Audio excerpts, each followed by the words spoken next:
Hello, everyone. Welcome back to English Pod. My name is Marco. And I'm Erica. And we're bringing you another great elementary lesson for all those elementary learners. In today's lesson, we've got some excellent language that will help you to describe someone's appearance. It's something that everyone has learned before in school, describing people. So we're going to review that and give you some better phrases. Some real English phrases. Real English phrases. Yeah. Okay, great. So let's listen to our dialogue for the first time, and then we'll come back and talk about it.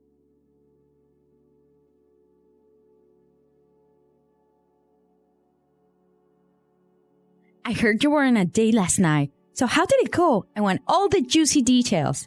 Well, actually, we had a fantastic time last night. He was amazing.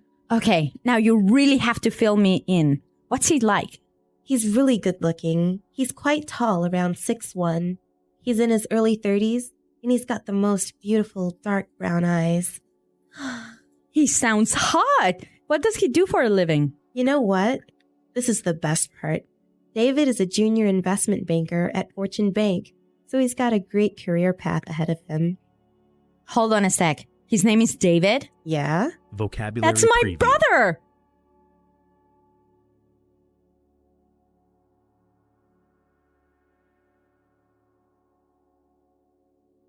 All right, so interesting dialogue. Small world. It is a small world. I don't know how I would feel about dating my friend's brother. Really? No, I wouldn't feel good about it. Why? Well, because if you break up with the brother, then that means you'll have to end the friendship with your best friend. Maybe. Dangerous. Girls are more complicated with that. We're not that complicated. Yeah. Okay, well, you know what? Let's look at the language before this gets too far. All right, let's take a look at language takeaway. Language takeaway. On language takeaway today, we're bringing you 3 words. The first one is heard. Heard. Heard. Heard. So you guys know this word. Past tense of hear, right? Right. But the way it's used is quite interesting. Mm-hmm. Let's listen to a couple of examples of how it's used. Example 1. I heard you're dating a new guy. Example 2. Julie told me she heard that you're pregnant. Example 3. What? You got fired? I heard that you quit. So when you say, for example, oh, I heard you were pregnant. Whoa. This is like telling someone that you found some information about them, but you're not sure if it's true or if it's false. Okay. Our next word, fill me in. Fill me in. Fill me in. Fill me in. So when you tell someone to fill you in, you're saying, tell me about it. Tell me the details. Uh-huh. I could say, I'm sorry I was late for the meeting. Can you fill me in on what happened? Exactly. Or I could say, I missed the first 5 minutes of the movie. Fill me in. Exactly. Mm-hmm. Okay, great word. And our last phrase today, career path. Career path. Career path. Career path. So what's a career path? I guess this is the plan for your job over several 10 or 20 years. Right. All the different jobs and things you do during your career. Yeah. That's your career path. So in this case, David has a really good career path because he's going to be a really rich and powerful investment banker. Yes. Mm-hmm. So career path. Very good. So now let's listen to our dialogue again and pay special attention to the language used to describe David, because when we come back, we're going to talk about this.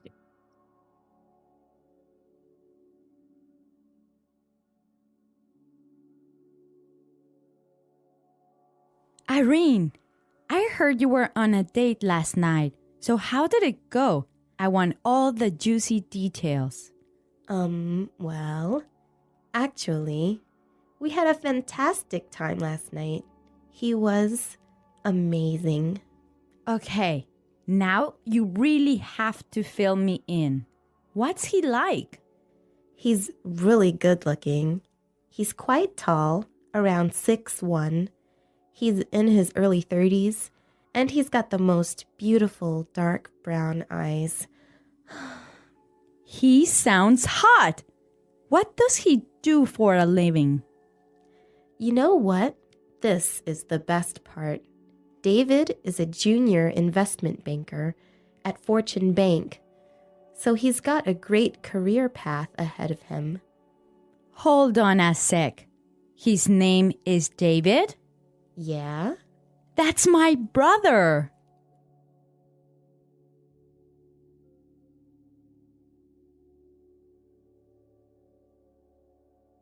So we found some really great words and phrases used to describe someone. Exactly. There's a lot of language in here talking about the way someone looks.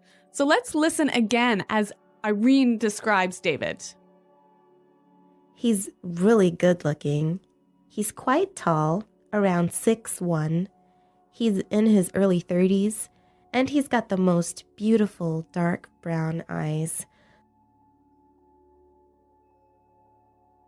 He's really good looking. He's quite tall, around 6'1". He's in his early 30s, and he's got the most beautiful dark brown eyes. Okay, so let's break this down. Mhm. The first thing she says is, he's really good looking. Good looking. Good looking. Good looking. So good looking is the equivalent of handsome, Or pretty. pretty. Yeah. Good looking. But I think good looking sounds a lot more natural than handsome. Yeah, you wouldn't really use handsome. I would never say that. Yeah. Even though it's correct, it just good looking sounds much more natural. I guess for me, like whenever someone says handsome, it sounds like an older The person. second Yeah, it sounds paragraph old-fashioned. of Like the my grandma dialogue. would say, Exactly, oh, he's a yeah. handsome young man. Yeah, exactly. Okay. Now let's look at the next thing she said. He's quite tall. Quite tall. Quite tall. Quite tall. So we know quite means very. Yeah. And tall, we know. Right. So you can describe a person in different ways. Yeah. He's quite tall. He's kind of tall. He's sort of tall. He's a bit short. He's not that short. Yeah.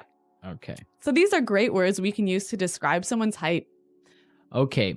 Then she talked about his exact height, Yes. right? She said he was 6'1". 6'1". Mhm. Well, around 6'1". Yeah. This is interesting because in the United States and Canada, you give a person's height using feet and inches, That's right.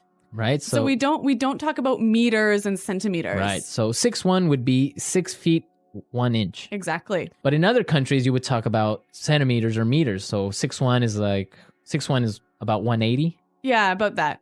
So this is an interesting difference between Like English speaking countries and European countries. right. Okay, so the next time you give your height to someone, make sure you do it in feet, more or less. It sounds a lot more natural. And actually, if you say to somebody in Canada, for example, I'm 175 Right. centimeters, they wouldn't know really how tall that was. How tall that is. Yeah. Okay. Now, the next part is really, really useful. She said he's in his early 30s. In his early 30s.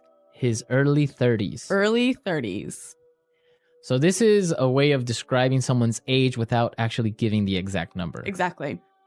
So, for example, early 30s, So like 32, 33, mid 30s. like 34, 35, 36? Oh, 36? Yeah. And then late 30s would be. 38, 39, And you could do the same thing for like 40, 40s, 50s, 60s, 20s. yeah. 20s, right? Starting at 20s. You wouldn't do that. You wouldn't do this before your 20s. I don't think it's really common to talk about your teens. this Right. You way. wouldn't say like yeah. his mid teens or Yeah. early teens. Yeah, sounds a bit weird. hmm Okay. Great language used to describe people. But one more word.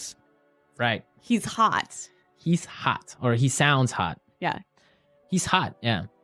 So this is another sort of informal way of describing someone who's really good looking, Good looking. really sexy. Right. It could be girl or boy. Mhm. She's hot. Yeah, He's but hot. but it is informal. It is really informal. Maybe even a little bit offensive. You wouldn't go up to a girl and say, wow, you're hot. No, it's a little bit too impolite. Right. You Yeah. would say, wow, you're really pretty or you're Yeah, yeah, yeah. gorgeous. Yeah. But you wouldn't say, wow, you're No, hot. you would never say that to somebody. Right. That's Yeah. something you would comment with your friends. Yeah. Okay, so we've looked at some really good language for describing people. Now we could listen to our dialogue a third time, and I'm sure you will understand everything.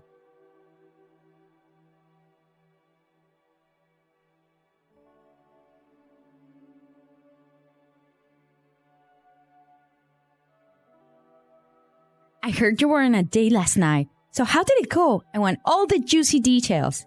Well, actually, we had a fantastic time last night. He was amazing. The second paragraph Okay, of the now dialogue. you really have to fill me in. What's he like?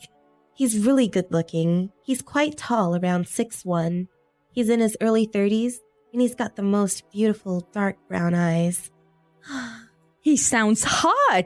What does he do for a living? You know what? This is the best part. David is a junior investment banker at Fortune Bank, so he's got a great career path ahead of him.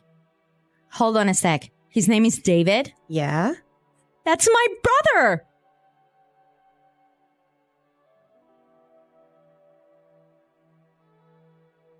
Okay, so we looked at really useful language for describing people, and Yep. we want you to describe your girlfriend, boyfriend, Or even yourself. or even yourself. What do you look like? How tall are you? How old are you? How old are you? Yeah. And try and use the language from today's lesson Right. So come to EnglishPod.com and leave your questions and comments on our website and your descriptions. and your descriptions. Yep. And we'll definitely be there to answer any doubts as well. Yes. Well, guys, thanks for listening today. And until next time, goodbye. Bye.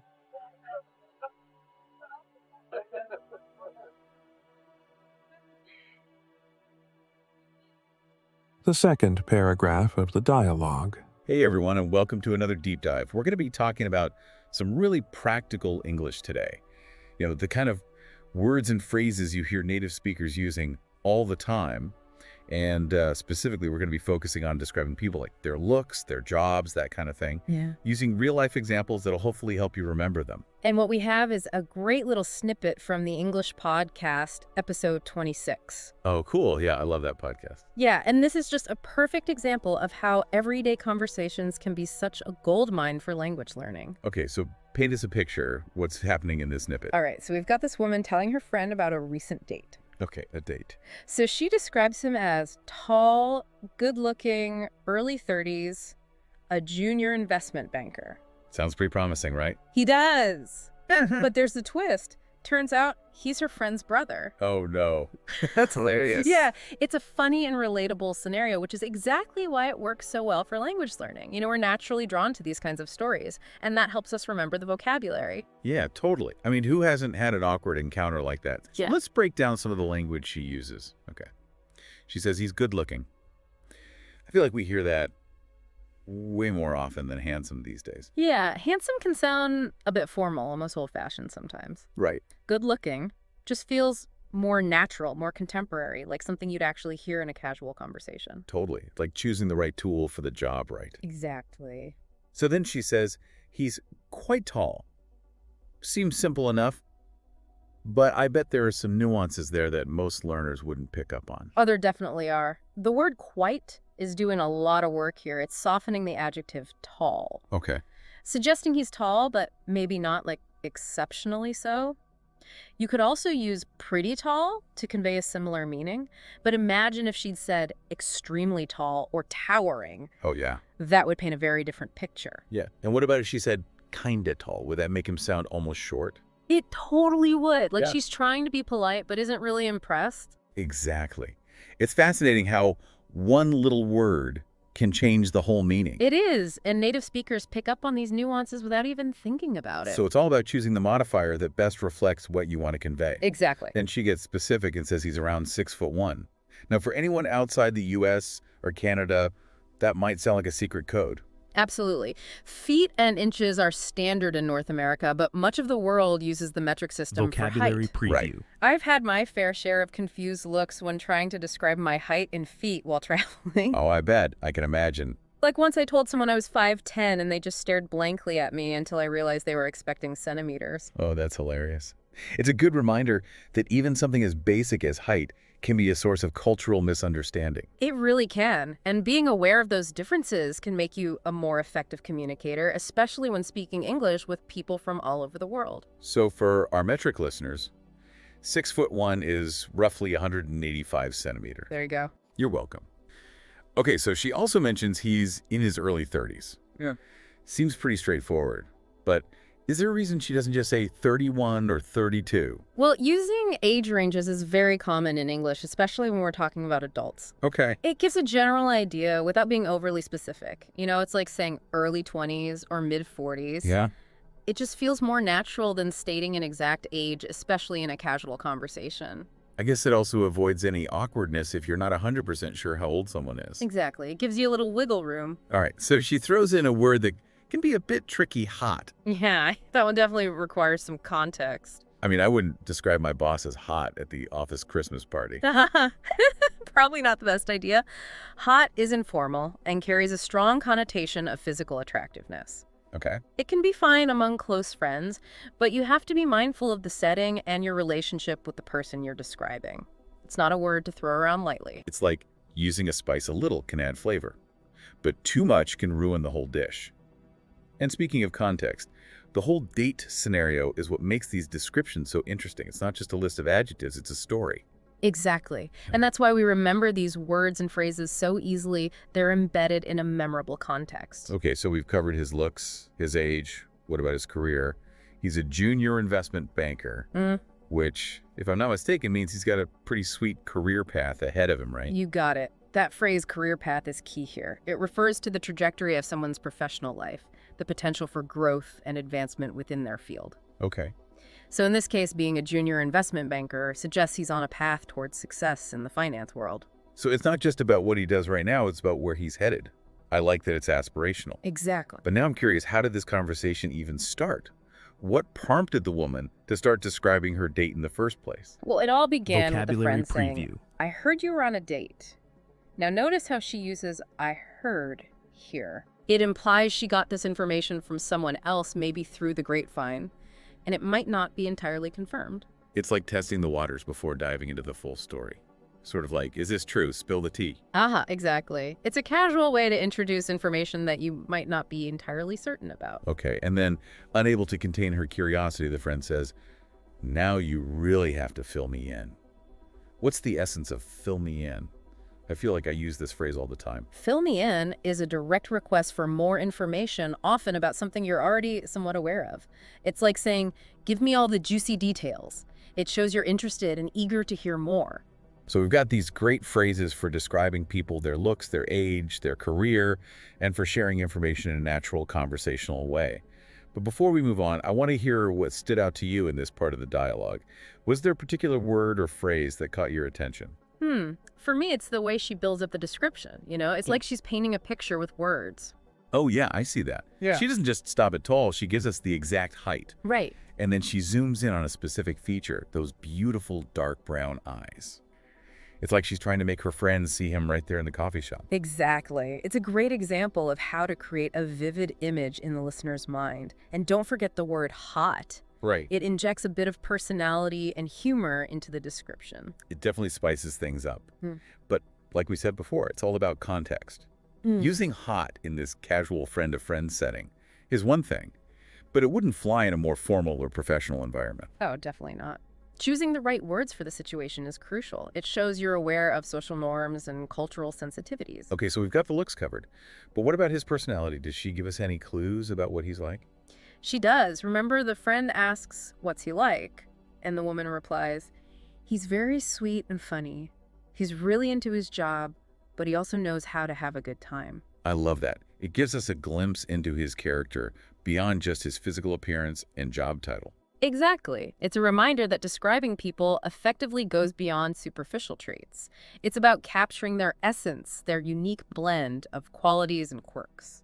You know what? I'm starting to realize that describing people in English isn't just about learning vocabulary, it's about storytelling. Absolutely. The most engaging descriptions are the ones that weave words into a narrative. They make us feel like we're getting to know the person, not just memorizing a list of adjectives. And speaking of storytelling, doesn't the English pod dialogue take a pretty hilarious turn at this point? Oh, it totally does. The friend is so engrossed in the description that she completely misses a key detail, the guy's name. The woman casually mentions that his name is David, and suddenly... Bam. It hits her. David is her brother. Yep. Talk about a small world. What a twist. It's a classic comedic twist, and it reinforces the Dialogue. importance of active listening. Sometimes the most important information is hidden in plain sight. It's a good reminder to pay attention to those seemingly insignificant details, because they can completely change the story. But beyond the humor, what can we learn from this language exchange? How can we apply these insights to our own English conversations? Well, one key takeaway is the importance of building descriptions gradually. Starting with a general impression and then adding specific details to create a vivid picture. Like layering colors on a canvas, right? You Yeah. start with a broad stroke and then refine the image with finer details. Exactly. And don't be afraid to use descriptive language that goes beyond just physical appearance. Include details about personality interests and quirks. Those are the things that truly make a person unique. And what about those phrases for sharing information? I heard and fill me in seem so simple, yet they're used all the time in natural conversation. Oh, they are. Mastering these seemingly small phrases can make a big difference in your fluency and confidence. They allow you to participate in conversations more actively and express your curiosity in a natural way. So it's not just about knowing the words, it's about using them in the right way at the right time. Precisely. And the best way to develop that sense of timing and appropriateness is to immerse yourself in real-world examples like this EnglishPod dialogue. Pay attention to how native speakers use these phrases in different situations, and then try incorporating them into your own conversations. Practice makes perfect, as they say. Yeah. And don't be afraid to experiment, to play with the language and see what works for you. I'm already starting to think about how I can use these phrases to spice up my next conversation. It's like having new tools in my language toolbox. That's the spirit. Remember, language learning is a journey, not a destination. Embrace the process, have fun with it, and celebrate your progress along the way. So we've unpacked this EnglishPod episode, unearthing some gems along the way. But before we wrap up, what's the one big takeaway, the golden nugget you want our listeners to walk away with? I think for me, the big takeaway is that describing people effectively, it's about more than just listing adjectives. It's about painting a picture with words, creating a story that really brings the person to life for the listener. Absolutely. It's about capturing their essence, not just their outward appearance.